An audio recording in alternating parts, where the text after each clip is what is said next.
PokeRamble Podcast. Welcome to episode 42 of the PokeRamble Podcast. This week we're talking about some testing trials. No, it's not about vaccines, it's about Pokemon Masters. Stick around for news and much more.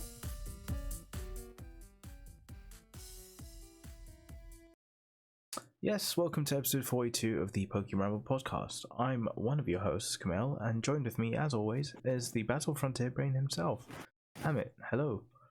How you doing? Sleepy, but apart from that, pretty good.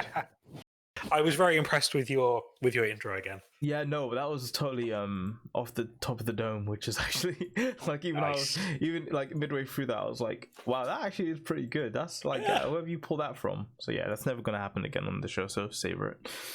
Will do. But yeah, no, episode 42. What are you? Excuse What me. are we're celebrating Golbat for episode 42. Yep. Just before we celebrate Golbat, this episode, well, I guess the next month of episodes are going to be pretty much all Amit. I'm going to just be here, chipping in where I can, but he's going to be primarily hosting the show whilst I take a little voice break. So enjoy Amit's hosting You can capabilities. listen to my sultry tones Exactly. for the podcast. Yeah, it's Ramadan, so I thought I wanted to take a little step back from talking too much. So yeah, let's get on with the show. So episode 42, testing trials. Whose episode is this? Yeah, so let's talk about Golbat. Golbat is 42 in the Kanto and the National Pokedex, and has had, I guess, many famous appearances. Brock had a Golbat. Lots of the enemy teams in the series have Golbats, so like Team Galactic and Team Rocket. Golbat is a glutton. When he bites down with his razor-sharp fangs, he just keeps draining your blood, even if he gets too heavy to fly off afterwards. So look forward to that if you ever meet a Golbat. One of my favorite things about its Pokedex entries is that in some of the games, it talks about its fangs being strong enough to penetrate any foe. So it will like clamp down and it will pierce anything to get to blood. And then there are other Pokedex entries that talk about it missing teeth because it's tried to go for a steel type Pokemon, it couldn't get in, and it left its teeth behind instead. Yeah.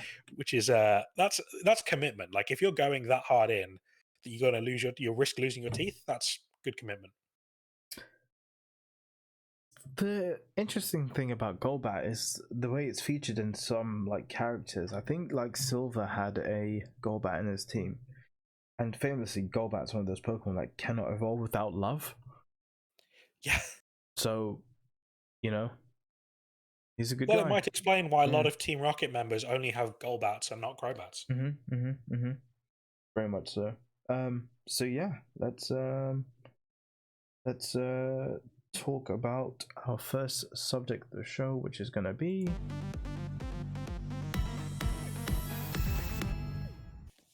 someone wanted to be a Pokemon Masters. Yeah, it's a really good week in Pokemon Masters this week. We've got a brand new story event that's keeping us busy, and it's a really good story event. I think Kamal's about to put himself on mute because he doesn't want spoilers. Goodbye. Not major spoilers, but spoilers for a few seconds. The new event in Pokemon Masters is all themed around Alola.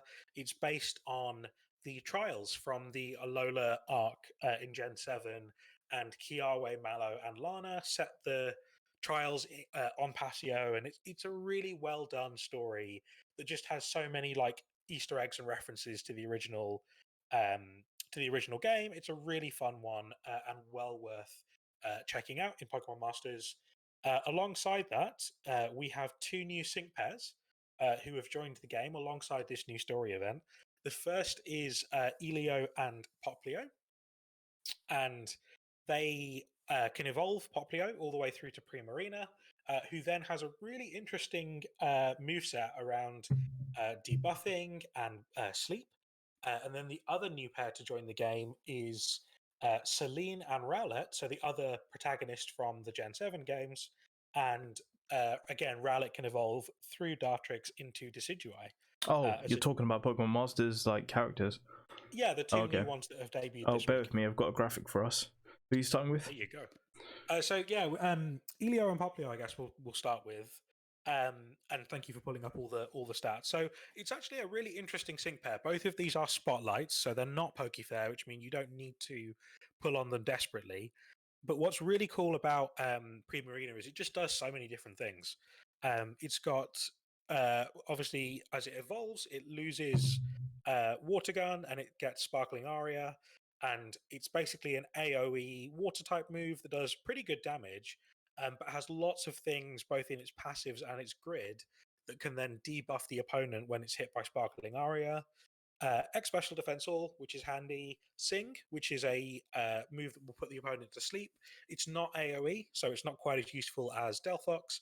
But with Troublemaker 1, you can boost the accuracy up to 90%, which is still not perfect, but considerably better than the base 45.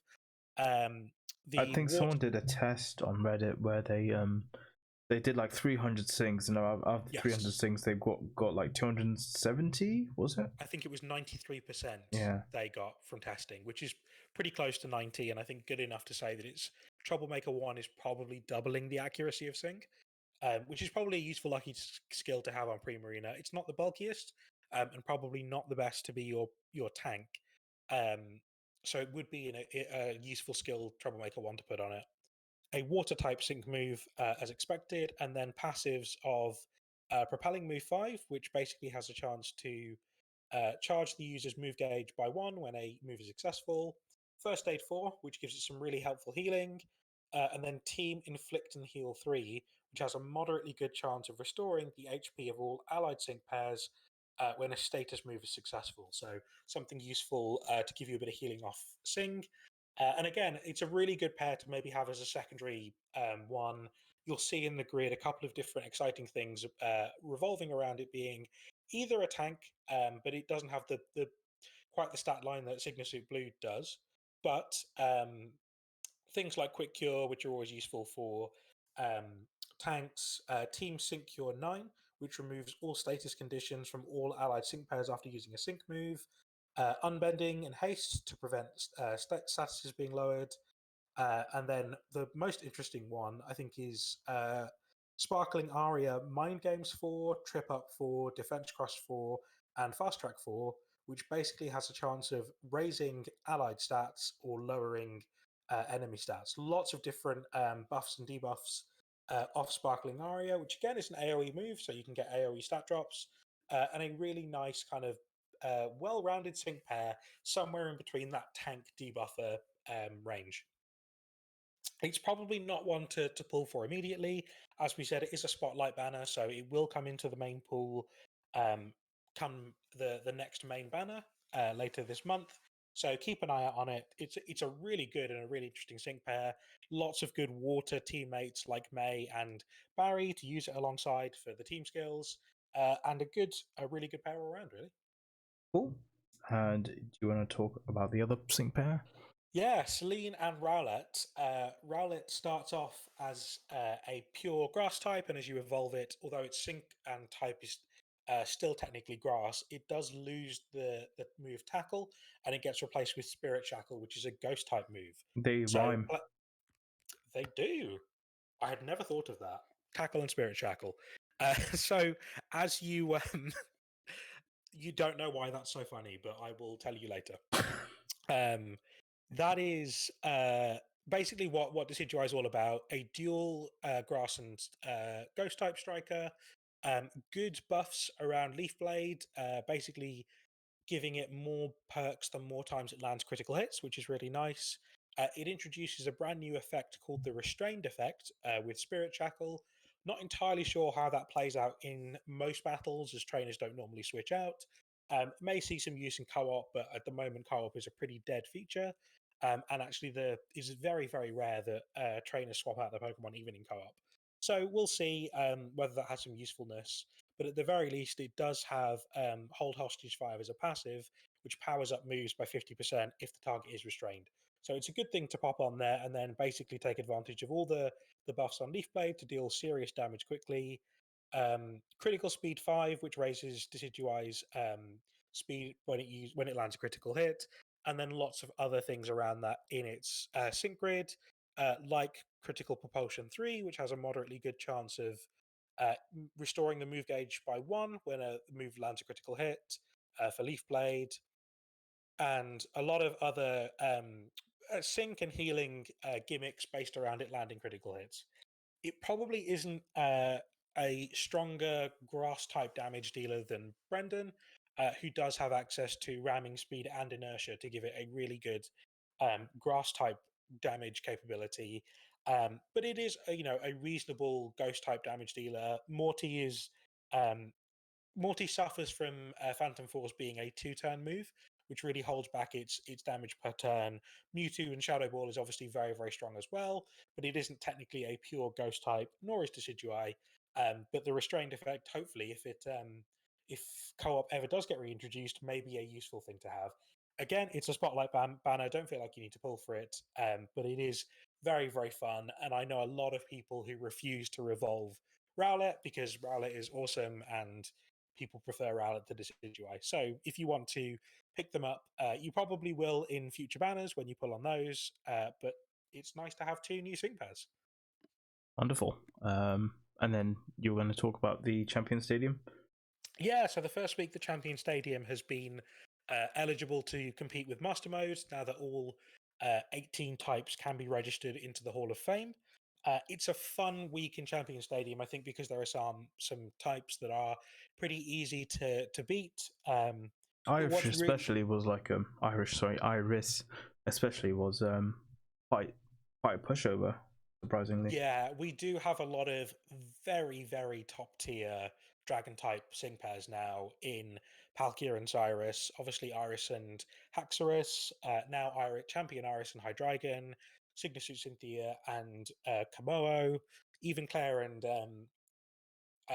Kingdra do lots of damage as well. So Iris is probably the easiest of the 5 this week. I think purely because we have so many good sync pairs of that type. But it's nice. It's nice to have Master Mode back and get all the extra rewards.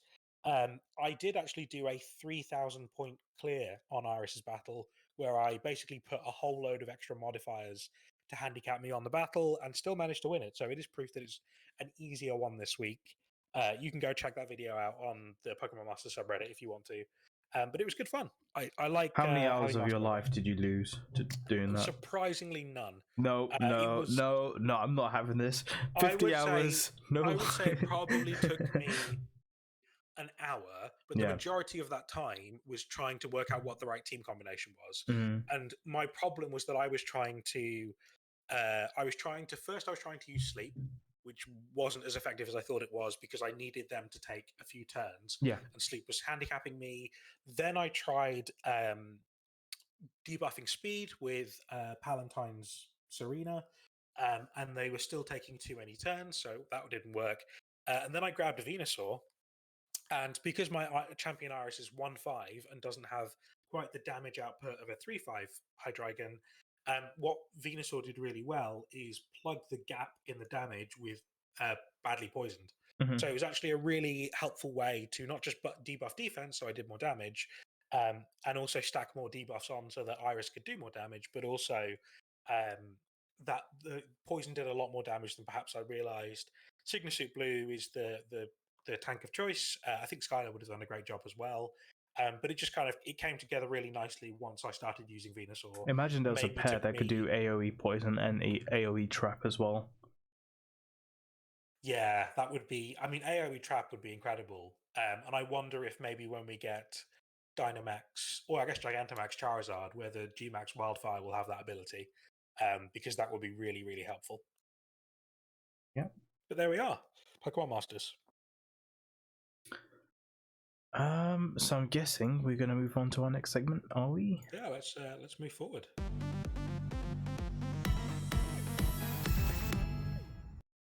What's the name of this segment? Is it What's Pokemon Going On? Yep, this is your job now for the next month. Here we go. All right. Well, what's just Pokemon here. Going on? There we are. There's quite a few things happening in Pokemon Go. So the first thing is they've announced a collaboration between Pokemon Go and the upcoming Pokemon Snap game. And as you can see on screen, they're adding a couple of. Do Go me on. do me a favor. Could you do it in the order you sent it to me in? Oh, sorry. It's only because you put the image up for the Snap collaboration. I see. That was what I Right, was confused. right. Got it. My Okay, bad. do it from there then. In that case, my bad. That's all right. So as you can see on screen, they're adding a brand new avatar item, which is a camera that you can have that you can unlock as part of the Pokemon Snap collaboration. And as part of that, I think Kamal, you can pull up the other image. A whole load of photography challenges. So as you can see on that middle image, things around a lot of the Pokemon from the Lental region. They've called out things like Lotad and Cagnia, and also Shiny Smeargle, who will be available for just 3 days as part of the Pokemon Snap collaboration event. And you can look forward to that on the 29th of April. So towards the end of this month. And Pokemon Snap is obviously releasing on the 30th. So just over the course of those next few days, you'll get opportunities to catch lots of Pokemon from the Lental region. And more importantly, a shiny Smeargle, which is very, very exciting. The next thing is an event coming in a few days' time, which is all around Binacle. So Binacle and Trubbish are here for, and I'm just trying to find the correct name of it. Sustainability Week. Yeah, so it's just that's it, Sustainability Week. So from the 20th to the 25th of April, really interestingly, Trubbish and Grimer will be appearing in large quantities.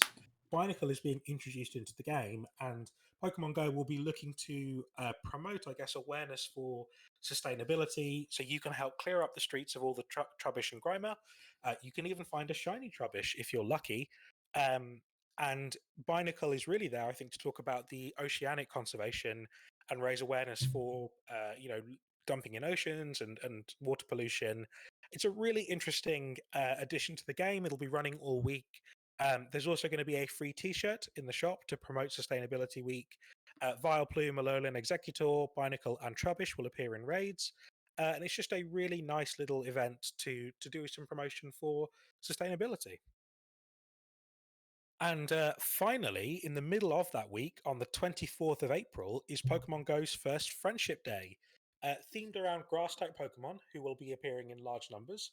For 3 hours during the day, there will be a friendship event. Trade distance will be increased to 40 kilometers. There'll be boosted odds on lucky trades, a collection challenge for up to 100,000 experience points, and lots of other promotions around basically being friendly with your friends in Pokemon Go. So Yeah, it's not the first one, just as a pickup there. But, is it? Sorry, yeah. is it not? There But we go. this is the first time they featured something like an event where you can collect for 100,000 experience. There we go. That's This is pretty what cool. This is what I get for not playing Pokemon Go. And trying to make sense of the. There are just terms sometimes. I look at them and I'm like, I don't know what that means anymore. No, that's I used true. to play Pokemon Go, but no, it's super. The sustainability event in particular is a really nice one because Pokemon Go having such a big audience, I think doing things to promote, good things for the planet or for otherwise is always a nice thing to do. So look forward to that event between the 20th and the 25th, with Friendship Day just breaking it up on the 24th as well. Mm-hmm. Lots of fun things happening in Pokemon Go. We're going to move on.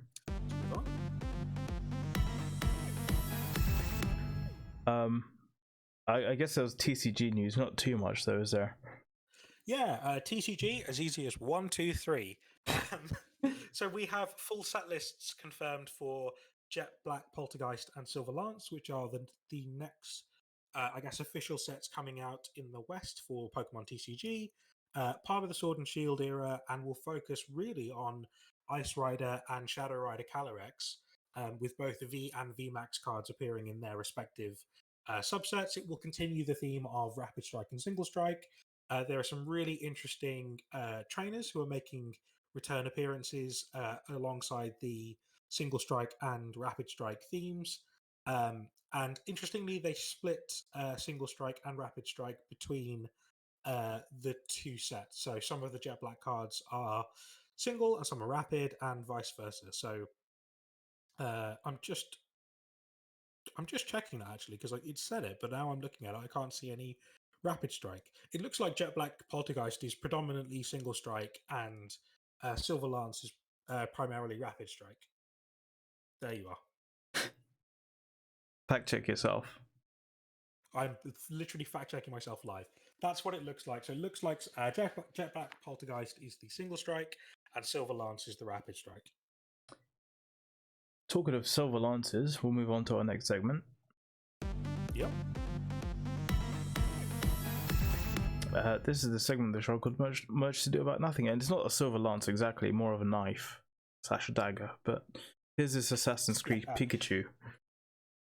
I almost feel like I've seen something similar. Maybe it was just the artwork. It's the Godzilla Pikachu a few weeks back that you probably remember. Maybe that's what I'm confusing it with. Yeah. But really exciting is an Assassin's Creed themed Pikachu. So coming hopefully to stores near you around June this year, you can pick up a Pikachu cosplaying as Assassin's Creed. So the website you want to go to is favorgk.com, and yeah, it's the same company that did the Godzilla Pikachus not too long ago. I like that Pikachu's getting more opportunities to appear in other franchises. Yeah, it's like it's surprising they've got a license. It must be hard for Pikachu carrying Pokemon on its back, but now it's got to carry and support other franchises. Yeah, well. That's exactly what it's doing. I mean, I think it's in other franchises' interest, isn't it, to team up with the Pokemon Company, I guess, because of that fact you said the other week about how they're that it's the biggest media franchise of all time, having now crossed $1 billion in revenue. It's crazy. Yeah, go get yourselves an Assassin's Creed Pikachu, who looks, by the way, really sinister.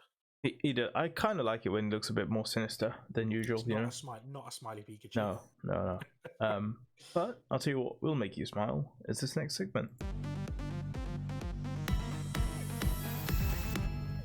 Where the Helioptile is Pokemon Sleep. Okay, here we go. I think this week the Pokemon Company, without meaning to, launched Pokemon Sleep.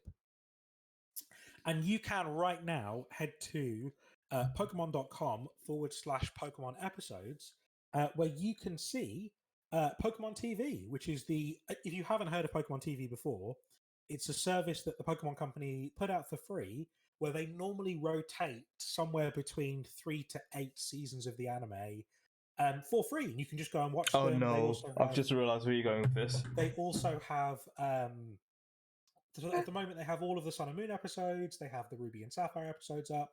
They have all the Twilight Wings, Pokemon Generations, Origins. If you haven't ever checked out Pokemon TV and you want an easy way to watch the anime, it's a really good place to go. And this week, they launched Pokemon Sleep via Pokemon TV in the form of Pokemon the Movie White and Pokemon the Movie Black, which are undoubtedly the most boring Pokemon movies I think I've ever seen. Probably the worst reviewed and worst rated. If you want to fall asleep this week, go and check out those movies, Pokemon the Movie Black and Pokemon the Movie White, until April 30th. And hopefully you too will Pokemon sleep. Yeah, oh god. Yeah, well, so it's not really the Pokemon Sleep we know and love, but this is like a proxy Pokemon Sleep. This is probably the closest you can get to falling asleep to Pokemon at the moment. Yeah, those movies are terrible. Like, feels bad for Victini. What a shame. We'll move on. That's just depressing. It's the unknown fact of the week with... I don't know why I forgot your name. Amit. It's with Amit. Yeah. I'm not with it today. It's all right. Here we go. A very special unknown fact of the week this week for our good friend Rahula Hoop. Rahula Hoop with an underscore. Go check him out on Twitter and Twitch and all other good things. This week's fact is all about Lugia. So did you know that Lugia was specifically designed for the movie Pokemon The Power of One and was not actually intended to be the headline Pokemon of Pokemon Silver? It was designed in 1998 for the movie Pokemon 2000, which at that point hadn't released. And the concept for Pokemon Silver was not the original reason why it was designed. But such was the popularity of the movie, and such was the success of Lugia as a Pokemon, that they decided to base the entirety of Pokemon Silver around it. Wait, no. You're joking, right? No, so it's. I'm just trying to look up who designed Lugia. So bear with me. It's not Ken Sugimori, is it? Surely it's Ken No. Sugimori. Bear with me. Yeah, it was. It was Ken Sugimori, who said that he specifically created Lugia to be the central character of Pokemon the Movie 2000, and was actually surprised when it was decided to be the mascot Pokemon for Pokemon Silver. So it's not because of the movie's success, it's just because the company really liked the design of it and was like, alright, you know what, we'll make him. So they were playing the movie and then at the same time playing the games, and they were like, oh, Lugia looks cool, let's make him. They planned the movie, they made the movie, and then they liked it so much, they were like, yeah, let's make it the mascot of Silver. Interesting. It was never intended to be the mascot Pokemon of a Pokemon game. When did Silver come out though? Because that doesn't seem too right. Listen, I had to fact check this one a lot. Yeah. No, November 1999. So it probably was the mascot of Silver, but probably I think probably what the story there is that, you know, they designed the movie and designed Lugia for the movie. Movie didn't release at that point. It was still not public. And then they thought, you know what, this designed for this. The movie did release in July 1999, but obviously that's a long way into the production. But development for the game, you wouldn't be able to just suddenly switch a game and be like, "Oh, Lugia's suddenly." No, that makes sense. Yeah, I did. It did make me wonder whether they had another Pokemon like a Celebi or something that we're maybe going to do it with. But yeah, it's really interesting just to read the take on the fact that Lugia was never really designed to be the mascot of Pokemon Silver. When you really think about it, there's a lot of mythical Pokemon that have just come out into the Pokemon franchise that are specifically from movies. You think of like Zeraora. Yeah. You think of Zeraora, Zarude. Deoxys, wasn't it? I think about like Deoxys. Yeah. Where they were very much kind of bolt-ons to the original games. I mean, you couldn't even get to Deoxys Isle, which is I think called Naval Isle in Ruby and Sapphire, because it didn't exist.